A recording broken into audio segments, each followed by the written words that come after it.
নমস্কার। একটি গ্রামের মেয়ে, দরিদ্র পরিবার, কিন্তু তার জীবনের স্বপ্নটা দরিদ্র ছিল না। এই বিষয়ে আঞ্চলিক ভাষায় স্বরচিত কবিতা ভাষাহীন লিখে গেল। শহরের কলেজটা থেকে ফিরতে মেয়াটর সেদিন টুকুন রাত্র হয়েছিল। সে সময় বাস স্ট্যান্ডটাতে কোনো লোকজনটা ছিল না, একেবারে শুনশান। গ্রামের পথটাও ধূর বটে।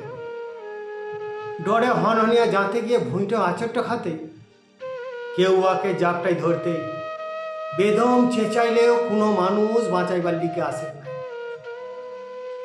আন্ধার রাত্রে রাক্ষসটাকে চিনতে লাগলো। মুখটা চাপে ধরে ভুললে চিঁচাইলে মরাই দিব। তুই জানিস মু কে বটি?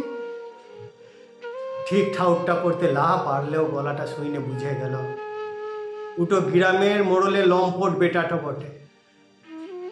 নিজেকে বাঁচাইবার লিগে কতইলা ছটপটায়। ভাঙ্গা চূড়া পত্র কাটো ফাড়ে রক্তটা বাইর হতে লাগলো। তবু দানবটা জোট্ট খাটাই ওয়ার ইজ্জতটুক লুপ্ত কইরে ওখানেই ফিলে ভাগি গেল। বিধ্বস্ত মেয়াটো জ্ঞানটুক হারাই ফিরল। কনকনা জাড়ে যখন ওর জ্ঞানটুক আইল, বেদনায় কুকড়ায় গুটি গুটি টলটলা পাহে। ঘরটা গিয়ে দেখে অসুস্থ বাপটো কাঁথটো গায়ে নিয়ে লণ্ঠনাতে বাট্টয় দাঁড়াই আছে।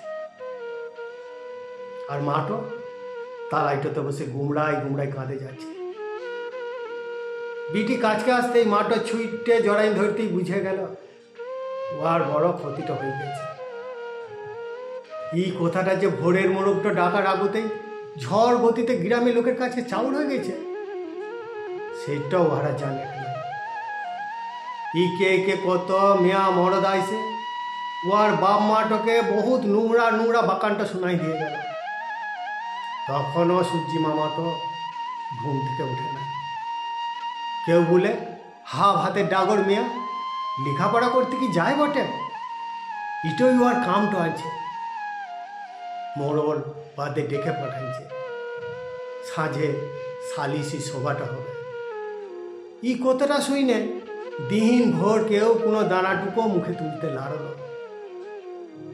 দুপুরটা থেকে মহুল গাছটার তলে কত লোক বিচারে ওদের এই ঘরে থাকার নিদানটুক দিল।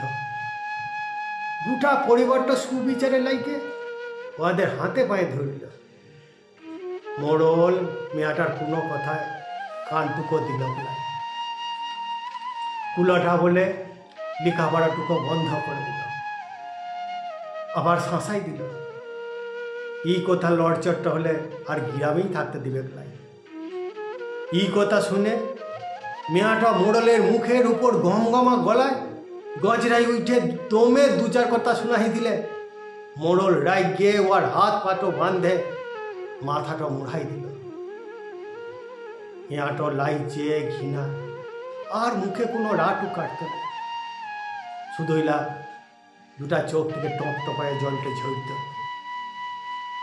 অসহায় বাপটো বিটির বিয়ার লাগিয়ে পাত্রটা দেখতে লাগলে পাত্রপক্ষ গ্রামে ঢুকার আগুতেই মেয়াটার চরিত্রের গন্ধ ওদের লাকের কাছকে পৌঁছে দিত। আর একটু পাত্র মেয়াটার ঘরের কাছকে আসে না। বাপ মাটো সেই আঘাতটা সহেলিতে লা পারে একদিন বিষ্ট খায় মরিয়ে গেল। ছোটবেলা থেকেই মেয়াটার মইনে বড় ত্যাগ ছিল। একদিন ডাক্তারটা হয়ে গ্রামের মানুষগুলোকে আর পটাপটি ভাবে মরতে দিবে না। এখন ফাঁকা ঘরটায় ও নিজেকেই আগুলতে লাড়ে।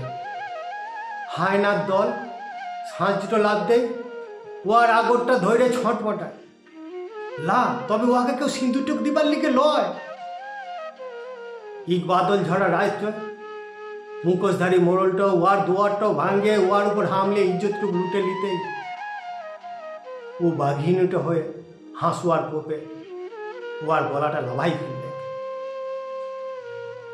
একটুখান বাইরে এই মোড়লটার বেটাটা লা বুঝে দুয়ারটা খোলার দিকেই ফির মেয়াটার উপর থাবাটা দিয়ে ঝাঁপাই করতে বাপটোর মতো ওয়াকে দুখানি করে ফেললেন।